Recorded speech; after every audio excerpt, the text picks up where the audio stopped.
painting. That's really amazing. Really beautiful. And would this be a cottage, or just a general? No, out of my head. Right. And this behind that, these are all yours? Yeah. Wow. That's a swan I done on a lake. Amazing. So how long have you been painting?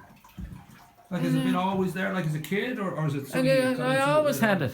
They are copies of my own style of Van Gogh. Well, I think he ripped off your style. You just happen to sort of be drawn back to. That's perfect. Wow.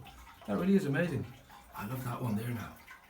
And was that originally Van Gogh as well? That's the Flowering Garden. That was done in 1888 by Van Gogh. Right. Oh, that is gorgeous. So you did that? I done that in oil. Holy crap, that's great. Who would have thunk that you actually are talented? I wouldn't have. When I look at you now, I'd never guessed that you'd had talent of any sort. That's amazing to know that you can paint. And that was beautiful. That little Irish cottage I done. Ah, yeah. And have you shown these? Like, have you done an I just do it private. No. Because I know somewhere like the Happy Pear or that, or any of these guys would be happy to do it. No, I just do it privately. Right, for your own kind of enjoyment. And my cousins, there's 2 hanging in Dunleary and there's 1 hanging in Wexford. Right. My cousins. I don't make financial. It's just self-authoritated. These are done over. Be the inspiration initially, at least. That you just love to go in close now. Do you like that one? It's amazing. That really is gorgeous. I done that heavy. I have my own style. Yeah.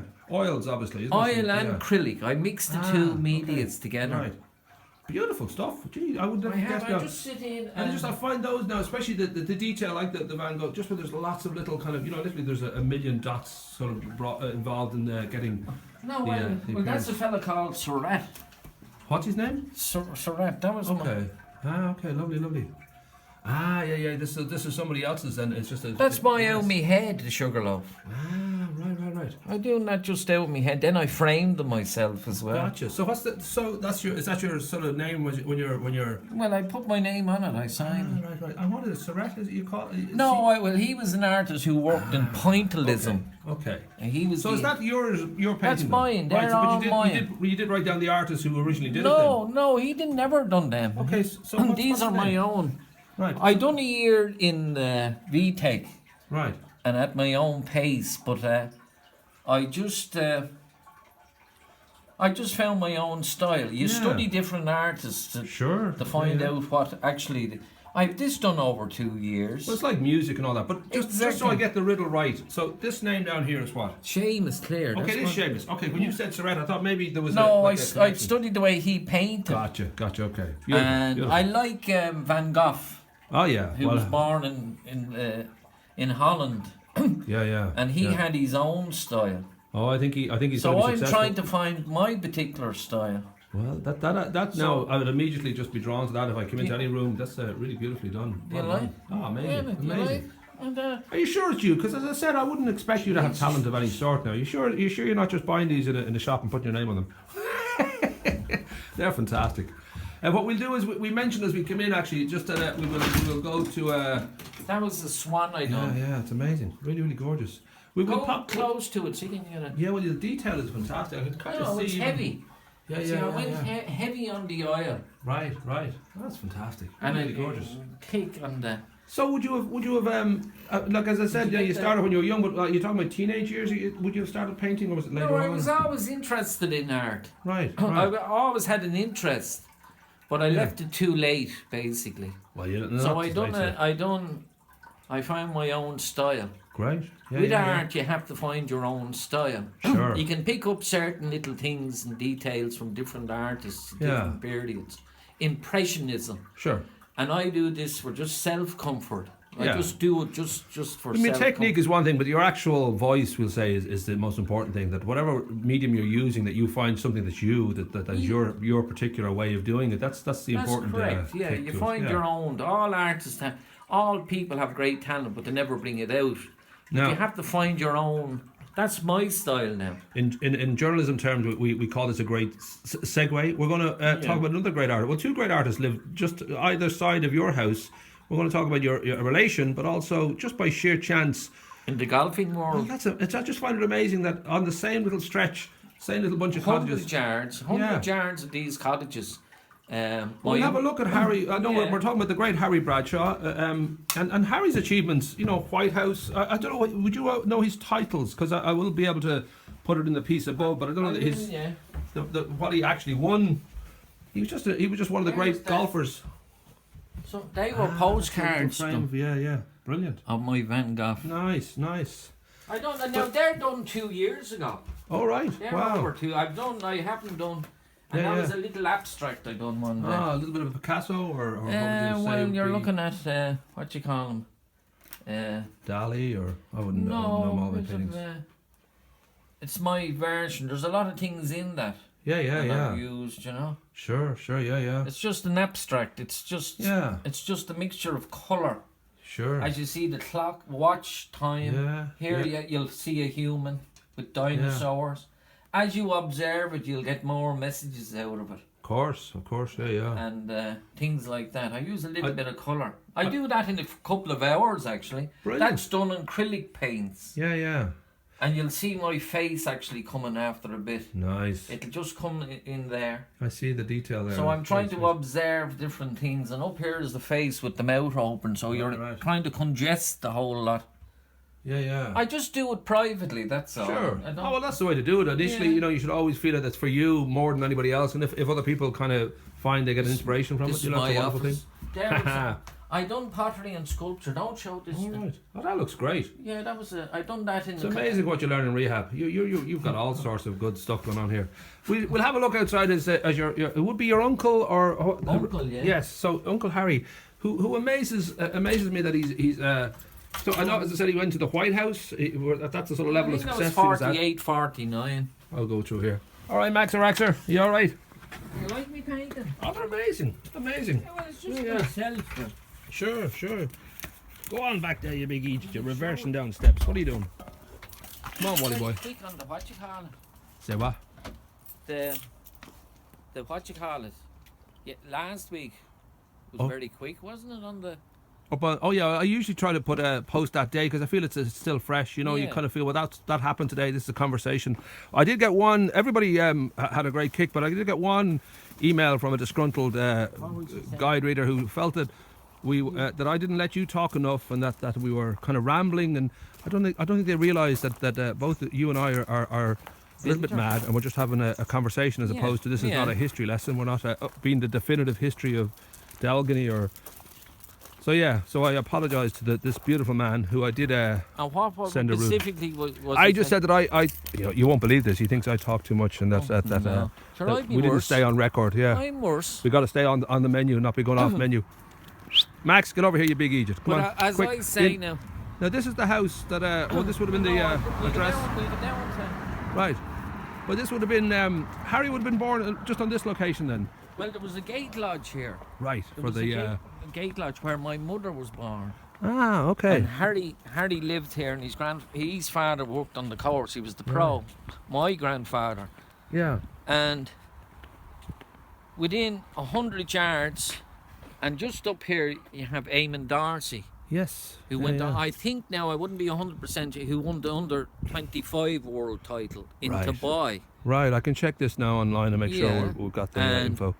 Ryder Cup honours with Harry. So within 100 yards of one another. And do you think would young Eamonn have been inspired? But young Darcy been inspired by Harry? Do you think? Well, they were all members of the Artisans. The Artisans play golf of the weekend. Yes. And all great golfers, and they came from the local villages, Killincarrig, the Downs, Newtown, Mount Kennedy. Now it's Kilcool.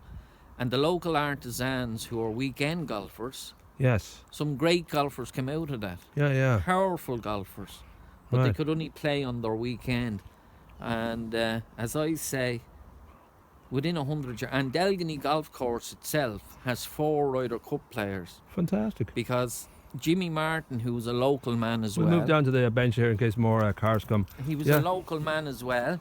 Yeah. And he went on, he got Ryder Cup and won the Irish Open, and then you had a chap called John O'Leary. All right.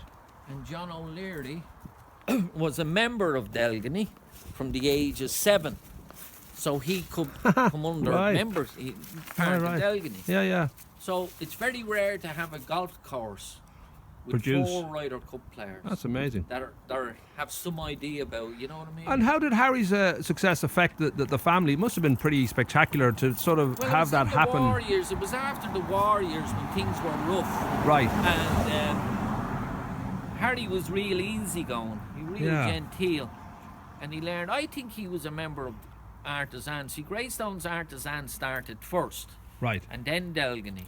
These are weekend people who couldn't get in as members, you know. Gotcha, golfers. I think the great Danny Nolan, there's a few, around there well known and well regarded. Danny Nolan from Killincarry. He's won a lot of good, tournaments over in England. Well, Delgany Artisans and Greystone's Artisans. Right. They won all the titles. Right. Which was played between artisans and different clubs every year. Yeah. So, why do you think that is? That just this little area was so... They were tuned into playing the game. Right. But I love the fact that in lots of different sports and even in music, you just sometimes get a small little area produces like a wealth of... And I guess they must inspire each other. In those days, you see, all you had was basically the golf course. Right. And people sneaked in, had their games of golf and became great golfers. Nowadays, you have so much on offer. Right. Suppose around rugby, tennis, Gaelic, soccer, etc. And you have all these different things, and it's all competing against one another. Yeah. These days, when you starve something, Yeah, something good will come out of that. Sure. Well, if you make it slightly forbidden or difficult to reach, people will try harder to get there. And exactly. Yeah. And it's funny now, as I said before, you're overlapping with different things. Yeah. You could be playing golf one day, you could be playing tennis, you could be playing... Well, it rugby. dilutes the effect when you have a lot of different choices. It takes it down from being, a one kind of note, we'll say, passion that you really are clued into day by day. You think about one. People nowadays, they've so much on offer, the kids, so they're not concentrating on one particular thing. Right. Now, would you have been aware of Harry's kind of reputation early on when you were growing up? No, I wasn't born at the time. But I mean, later on as you grew up, was it something that was, I'm sure it was very a big pride in the family. For the village and Yeah. For the local area to say a man won the world. It was called the Canada Cup. Right. 1958 in Mexico City. Wow. Harry Bradshaw and Christy O'Connor won it for Ireland. Right. Like, it was hard going in those days. Yeah. But to win a medal, and then he was on the Ryder Cup. He won the British Masters twice. Yeah. He won the Irish Open twice. He won the Irish Professional 11 times. Wow. This before capitalism came into it. Right. And money. Right. But he seemed to have the love of the game and the want to win, you know what I mean, which encouraged him. I just say he was... Local people, he was quite a... he's I'd say, of course, now. a local hero. There would have been that sense of pride that somebody from their little area... know of him. And I think in 49 or 48, he played on the Ryder Cup in America. Right. And I don't know whether it was Eisenhower brought him to the White House. The Ryder Cup team was invited to the White House. Nice. And they had tea, etc., in the White House. Oh. So there's not many Delgany men had a cup on tea in the White House. They've had maybe a cup of tea in the doghouse, but not the White House. We won't talk about the dog. And I'm just thinking now, I've seen photographs of Harry, and he's a good-looking guy, and he has that sort of style. I guess it was certainly that 40s and 50s style where you dressed up like you were basically heading out on a good Sunday. He was reared on the golf course. Right. He came up, he caddied, he done all what you had to do. Yeah. He learned the ropes, but he knew all the great golfers: Sam Snead, Bobby Locke, them periods. Yeah. And I think it was in the British Open. He was on the 8th hole, I think, and Harry was winning the British Open by a shot. Yes. And as he went down off the tee, the ball was sitting in a broken Guinness bottle. A broken Guinness bottle of all things. Imagine an Irishman winning the British Open. Just, you know what I mean? You know what I mean? And who would have thunk it? Guinness strikes again. We're nearly always winning in this world, and then Guinness kicks in. But what happened was Harry came down, he observed it, took out the club, he got no ruling. He didn't wait on any ruling from anybody. Yeah. And he smashed it out of the bottle. And he drew the British Open that day. Wow. He drew for the British Open. And the following day he had to play 2 rounds against Bobby Locke. And Bobby Locke bet him for the simple reason Harry told me himself years ago before he died that he was tired mentally and physically. He should have had it won the day before, basically. Right. But Harry was really easy going. He didn't take anything very seriously. Right. So he wasn't going to wait on a rule. Yeah. And I think that changed the rules of golf because it was an unorthodox object. Yes. That was found. It was interfering with the exactly. play. And, so I think the rules of golf started to change after that. Yeah. I wouldn't be too sure. There's no question it was an incredibly bad look, and it does change the psyche of not only, you know, the whatever about the actual game itself is taking an odd turn, but the psyche of the player is affected by the fact that you've just had dreadful bad luck, and you must dig yourself out of not a bunker, not a water, a broken Guinness bottle. As I say, he was really easy going, Harry. All the Bradshaws were easy going, and he never took anything too serious. He probably didn't realise that he's actually winning the British Open. Yeah. In those days, it kind of came Well, but also the celebrity world wasn't as the drug that it is now. So you would have just been sort of in your own kind of bunch of friends, and the people who followed the game would have been there. So there's a sort of a smaller sense of you weren't trying to. The ego wasn't as big. You weren't distracted by the possibilities of sponsorship and money. You just liked the game, and you played your best. I think he loved the game. Yeah. There was a love of the actual game. He was a good-looking man too. What happened there? Because the rest of the Bradshaws, I mean, he was an exception. They're all good-looking lads. We're all there. Would you say, and with young Darcy's success, that was a kind of a lovely, almost like a return to. All the Darcys were great golfers. Yeah. And as I say, all artisans, members of the artisans, they were all down 4 handicap, 5 handicap people. Yeah. They came from Killincarrick, the local villages, and there used to be an old tree out here, an old bog oak tree, and they used to hang their clothes in their bags before they played their game in the old days, before the things got on. I'll definitely have to put a page together just on Harry, and then I'll later on I'll be able to get something together just to pay tribute, because I've always been fascinated by him. I've noticed with Valerie and Margaret and a few other kind of relatives as well, sort of mentioning him online and just thinking, this guy is incredible what he achieved. It was not only incredible, there was a rawness to him, and there was a rawness of the time, because it was that. Well, yet again he played the Sam Sneeds, your Bobby Locks, and all the great, the real. In those days they played with old golf balls, hickory shaft golf clubs. All right. I don't know my golf now. Would the golf balls have been different? Were they different? Well, obviously different material, I'm sure. You put them on the tee and you just say 300 yards, please, and the ball takes off. In those days, you had to have a bit of skill. I must try that. I've never played golf. I'll try that next time. I'll talk to the ball and see how it works. The ball. There'll be there the next we go. day or in the future now. Rock and roll. You just walk onto the tee and you just say, you'll place your ball and you'll say 250, and you'll give it a slight hit, and it'll just go to your target. I should wrap up by saying I ran a little story just yesterday actually about 4 wins here. Maria Kilty, the lovely Kilty family who were the first people there. They built that house, and she spoke about in 1999 or 1998. She's not sure exactly the year, but you actually, I think yourself and Elizabeth came over. They realised that a bomb they thought was just an antique was actually an active bomb they'd gotten from a Swedish businessman had donated or given this as a present.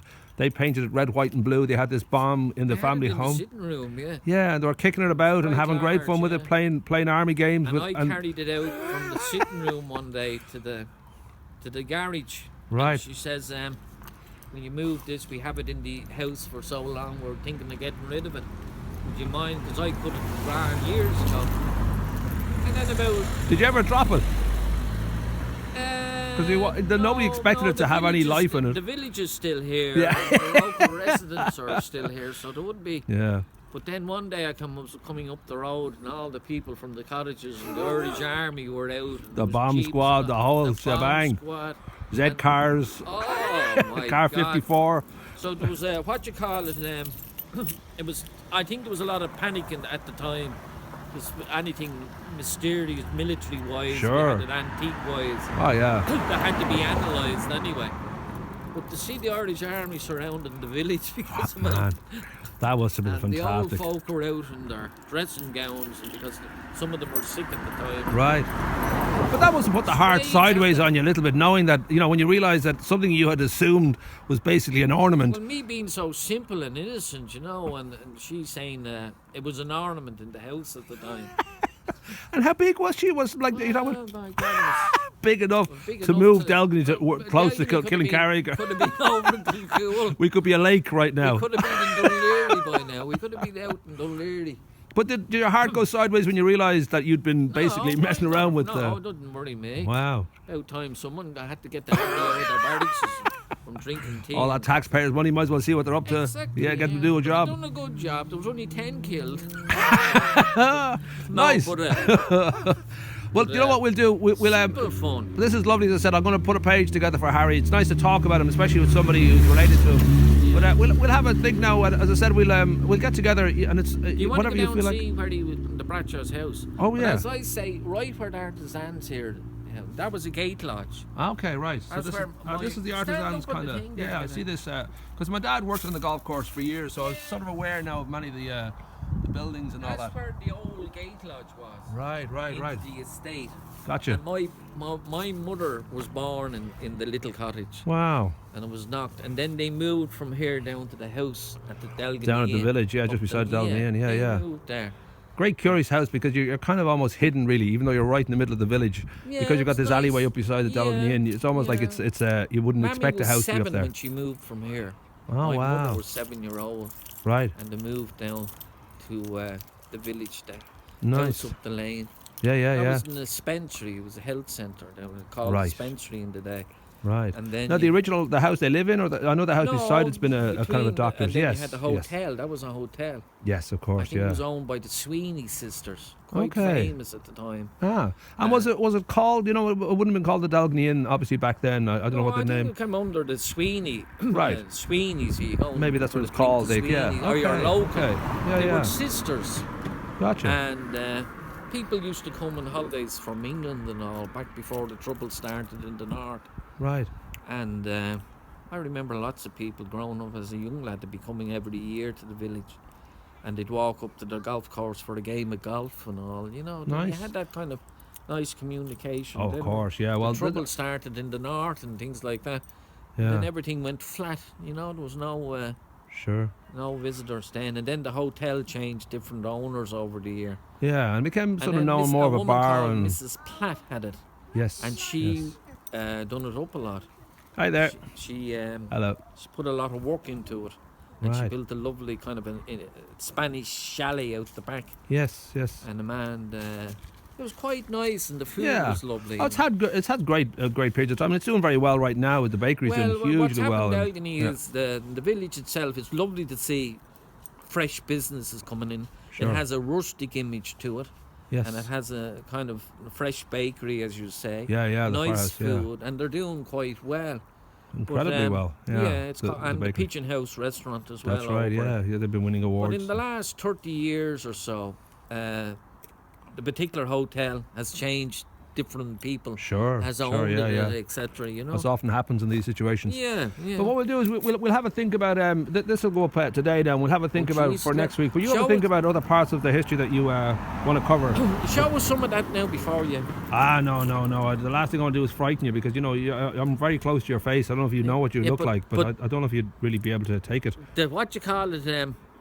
The pictures. You know the Photographs? Yeah. Oh yeah. Just a We'll take fresh Can photographs. you edit that now? Little, Yeah. You edit Oh the yeah. best I'll bits. take out all your swearing and what you said about foreigners and I'll Yeah, make sure all but that's as I say, within 100 yards, just as where we're standing here Yeah, at the yeah. moment, 2 men that won the world titles and Oh, God, and yeah, I don't yeah. think many people, and like it might mean anything to them or anything like Well, that. I think that the fact that they weren't necessarily like the two men weren't related. It wasn't like they both kind of came from the same, family or the Family, same, exactly. pool. They just happened to live Yeah. close by each other, and they were both, incredible. And like many people golfer. around here, loved golf, and Yeah.